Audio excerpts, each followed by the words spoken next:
ETF index mutual funds నేర్చుకుని stock మార్కెట్లో రాణించాలనుకుంటున్నారా? వెంటనే ఈ నెంబర్కి కాల్ చేయండి.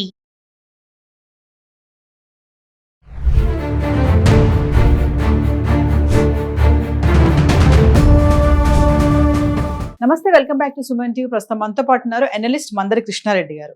నమస్తే సార్. నమస్తే అమ్మా. సార్, కేరళ నర్స్ ఎమెన్లో నిమిష ప్రియకి మరి ఎల్లుండే ఇంకొక రోజు ఉంది, ఉరిశిక్ష ఖరారైంది. మరి ఈ క్రమంలోనే సేవ్ నిమిష ప్రియ యాక్షన్ కౌన్సిల్ వాళ్ళు బ్లడ్ మనీ ఆఫర్ అయితే ఇచ్చారు. అంటే 8,60,00,000 క్షమించండి అని చెప్పేసి అంటున్నారు. బాధిత కుటుంబం కూడా చాలా ఘోరంగా బాధపడుతున్నారు కూడా, ఎల్లుండి శిక్ష అని చెప్పేసి ఆఫర్ ఇవ్వడం అయితే జరిగింది. అసలు ఈ బ్లడ్ మనీ ఆఫర్ అంటే ఏంటి, మరి ఉరిశిక్ష అనేది ఆగే ఛాన్స్ ఏమైనా ఉన్నాయంటారా? కేరళకు సంబంధించిన నర్సు నిమిషప్రియ అనే అమ్మాయి ఒమెన్ దేశంలో, ప్రత్యేకంగా అది అరబ్ దేశం, అక్కడ నర్సుగా సేవలు అందించడానికి, ఒక కుటుంబానికి సేవలు అందించడానికి ఏదో ఏజెన్సీ ద్వారా అక్కడికి వెళ్ళిన తర్వాత వాళ్ళకి సేవలు అందించడం ప్రారంభించింది. ఆ కుటుంబంలో ఉన్న పెద్ద కొడుకు ఈ అమ్మాయి మీద కన్నేశాడు. ఈ అమ్మాయిని శారీరకంగా, మానసికంగా లొంగ తీసుకునే ప్రయత్నం చేశాడు. తర్వాత ఈ అమ్మాయికి ఏంటంటే అక్కడ ఆ కుటుంబానికి పరిమితం కాకుండా తను ప్రైవేట్ క్లినిక్ కూడా పెట్టుకోవాలని అనుకుంది. అక్కడ ప్రైవేట్ ఆసుపత్రి ఏదైనా పెట్టాలన్నా, ప్రైవేట్గా ఏదైనా వ్యాపారం చేయాలన్నా, లోకల్గా ఉన్న ఒక వ్యక్తిని ఎవరైనా 50% వాళ్ళకి లాభాన్ని, అట్లాగే పెట్టుబడిలో కూడా సగం ఆఫర్ చేస్తే వాళ్ళు ఒప్పుకుంటేనే కానీ అక్కడ వ్యాపారాలు చేయడానికి వీల్లేదు.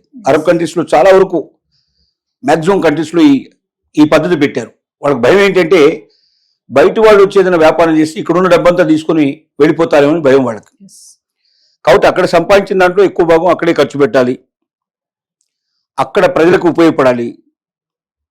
అరే పొద్దున వాళ్ళు ఏదైనా అనుకోని దాడి చేసే ప్రయత్నం కానీ, లేకపోతే అక్కడ ఎక్కువగా డబ్బుని వాళ్ళు సంపాదించి అక్కడ ప్రజలకు అక్కడ స్వాతంత్రం లేకుండా ఏదైనా ఆ దేశానికి అపకారం తలపెట్టినా ఇలాంటి పరిస్థితులు ఏర్పడతాయనే ఉద్దేశంతో వ్యాపారం ఎవ్వరు కూడా స్వతంత్రించి చేయడానికి వీల్లేదు. 51% కంపల్సరీగా ఆ దేశంలో ఉండేటువంటి ఒక వ్యక్తికి భాగస్వామ్యం ఉంటేనే అక్కడ వ్యాపారం చేసుకునే అలవాటు ఇస్తారు. అంటే ఏ క్షణంలో అయినా ఆ వ్యాపారాన్ని ఆపగలిగే శక్తి అక్కడ ఉన్నటువంటి లోకల్ పర్సన్కి ఉండాలి. అందువల్ల ఈ అమ్మాయి నిమిష ఏం చేసిందంటే, నిమిషప్రియ ఆ ఇంటి యజమాని యొక్క పెద్ద కొడుకుని ఆసరాగా తీసుకొని అతని భాగస్వామ్యంతో అక్కడ క్లినిక్ ప్రారంభించింది. క్లినిక్ ప్రారంభించిన తర్వాత సరే బాగానే నడుస్తోంది, బాగానే ఆదాయం వస్తుంది. కానీ వాడికి అనేక రకాల అవలక్షణాలు ఉన్నాయి. రకరకాలుగా జూదాలాడటం, తాగుబోతూ, తర్వాత అట్లాగే డ్రగ్స్ అలవాటు పడి ఉన్నాడు. ఇలా రకరకాల ఆలోచనతో వాడు ఉన్నాడు. వాడికి డబ్బు బాగా కావాలి. ఈ అమ్మాయిని డబ్బు కోసం పీడించడం ప్రారంభించాడు. వెనకపోతే హింసించడం, మానసికంగా, శారీరకంగా హింసించడం, బాధ పెట్టడం, వాడి దగ్గర ఉన్న డబ్బులన్నీ లాక్కొనిపోవడం, ఇలాంటివన్నీ చేస్తూ ఉన్నాడు. తర్వాత ఈ అమ్మాయి పాస్పోర్ట్ తీసుకొని ఇవ్వకుండా, పాస్పోర్ట్ లేకపోతే ఆ దేశం నుంచి బయటికి రావడానికి అవకాశం లేదు.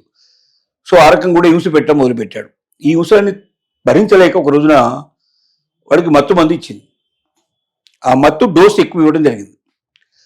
మత్తు డోసు ఎక్కువ ఇవ్వడం వల్ల అది ప్రమాదవశాత్తు జరిగిందా లేకపోతే కావాలని జరిగిందా అనేది మనకు పూర్తిగా తెలియదు.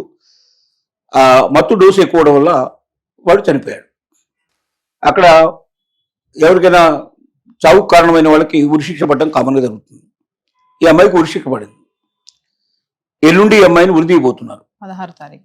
ఈ లోపల అక్కడ ఒక కమిటీగా ఏర్పడి, అక్కడ ఉన్నటువంటి మన ఇండియన్స్ ఒక సంఘంగా ఏర్పడి ఇక్కడ ఉన్న వాళ్ళని కూడా కొంతమందిని కలుపుకొని ఈ అమ్మాయిని రక్షించేందుకు కొంత డబ్బు వసూలు చేయడం ప్రారంభించారు. ఎందుకంటే అక్కడ అరబ్ దేశాల్లో ఉన్నటువంటి ఒక అవకాశం ఏంటంటే, ఎవరికైనా ఉరిశిక్ష పడినట్టయితే ఆ కుటుంబం, ఏ కుటుంబం వల్ల ఏ కుటుంబానికి అయితే నష్టం జరిగిందో, ఏ కుటుంబంలో మనుషులు చనిపోయారో, లేదా ఆ కుటుంబానికి హాని జరిగిందో, ఆ కుటుంబం ముందుకొచ్చి మేము క్షమిస్తాం, ఉరిశిక్ష రద్దు చేయండి, మేము క్షమాభిక్ష పెట్టండి అని గవర్నమెంట్కు వాళ్ళు లేఖ రాసినా, గవర్నమెంట్కి ఇన్ఫర్మేషన్ ఇచ్చినా గవర్నమెంట్ దాన్ని ఆపేస్తుంది, క్షమించి వదిలిస్తుంది. ఈ అవకాశం ఉంది. దాన్ని దృష్టిలో పెట్టుకుని $1 మిలియన్ రూపీస్తో మన ఇండియన్ కరెన్సీలో ఒక 10 లక్షలు వసూలు చేయాలన్న లక్ష్యంతో పెట్టుకొని ఒక 8.5 లక్షల దాకా కలెక్ట్ చేయడం జరిగింది. సో వీళ్ళు ఆఫర్ చేస్తున్నారు. కానీ ఆ కుటుంబం ఇంతవరకు ముందుకు రాలేదు. అంటే ఆ డబ్బు సరిపోలేదా, లేక వాళ్ళ డబ్బుకు లొంగరా, మనకు స్పష్టంగా తెలియదు. కానీ భారత ప్రభుత్వం ఇంతవరకు జోక్యం చేసుకోలేదు ఈ విషయంలో. భారత ప్రభుత్వం జోక్యం చేసుకోవాలని కేరళ ప్రభుత్వం విజ్ఞప్తి చేసింది. అలాగే నిమిషప్రియకి సంబంధించినటువంటి కుటుంబం కూడా విజ్ఞప్తి చేసింది. కానీ ఇప్పటిదాకా మన విదేశాంగ మంత్రి కానీ, లేకపోతే మనకు సంబంధించినటువంటి హైకమిషనర్ కానీ ఎవ్వరూ ఇంతవరకు దాని మీద ప్రయత్నం జరగలేదు. అంటే కారణం ఏంటంటే అక్కడ హత్య జరిగినట్టుగా స్పష్టంగా కనబడుతుంది. ఒకసారి హత్య జరిగిన తర్వాత, అవతల మనిషి చనిపోయిన తర్వాత తప్పు లేకపోతే ఏదన్నా నిరపరాధుల్ని రక్షించేందుకు ప్రయత్నం జరుగుతుంది. కానీ అపరాధిగా ఒకవేళ అక్కడ ఉన్న కోర్టులు తేల్చేసాయి కాబట్టి అన్లెస్ మన కోర్టు ఏదైనా చెప్తే తప్ప ఏమీ చెప్పడానికి లేదు. సుప్రీంకోర్టులో ఒక కేసు వేశారు. అర్జెంటుగా భారత ప్రభుత్వానికి విజ్ఞప్తి చేయమని, అలాగే ప్రభుత్వం మీద ఒత్తిడి తీసుకురామని చెప్పి సుప్రీంకోర్టులో పిటిషన్ వేయడం జరిగింది. ఈ రోజున సుప్రీంకోర్టు దాన్ని విచారణలోకి తీసుకుంది. ఈ రోజు దాని మీద ఒక రకమైనటువంటి ఏదో ఒక రకమైన సమాధానం చెప్పబోతుంది. ఒకవేళ సుప్రీంకోర్టు ఇంటర్వ్యూని భారత ప్రభుత్వం వెంటనే జోక్యం చేసుకోవాలని, ఈ ఉరిశిక్షణ ఆపేయమని భారత ప్రభుత్వం కోరాలి ఏమని చెప్పి ఒకవేళ చెప్పగలిగితే అది సాధ్యమవుతుంది. Yes.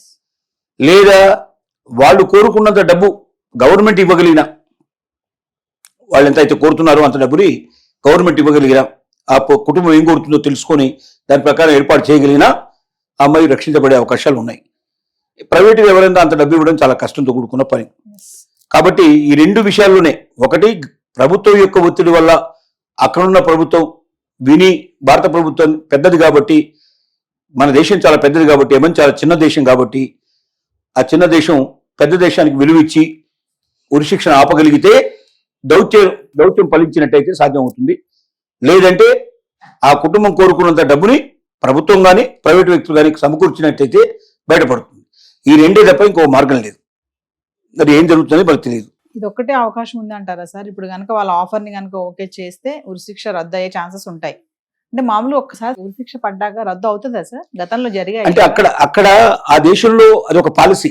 ఏం పాలసీ అంటే, ఏ కుటుంబానికైతే అన్యాయం జరిగిందో, ఏ కుటుంబంలోంచి వ్యక్తి చనిపోవడం కానీ, ఆ వ్యక్తికి ఏదన్నా నష్టం జరిగితే ఆ కుటుంబం విజ్ఞప్తి చేయాలి, ఆ కుటుంబం ఒప్పుకోవాలి. వాళ్ళకి డబ్బు ఏదో మాకు దాని కాంపెన్సేషన్ మాకు ఇచ్చారు కాబట్టి మాకు నచ్చింది, డబ్బు లేకపోతే ఏదైనా ప్రయోజనం ఏదో మొత్తం మీద కుటుంబం ఏం చెప్పాలంటే ఈ ఉరిశిక్షను రద్దు చేయండి, ఓకే మేము మా వ్యక్తి చనిపోయినప్పటికీ మేము దాన్ని భరించడానికి సిద్ధంగా ఉన్నాం, ఉరిశిక్షను రద్దు చేయమని గవర్నమెంట్కి విజ్ఞప్తి చేస్తే రద్దు చేస్తుంది.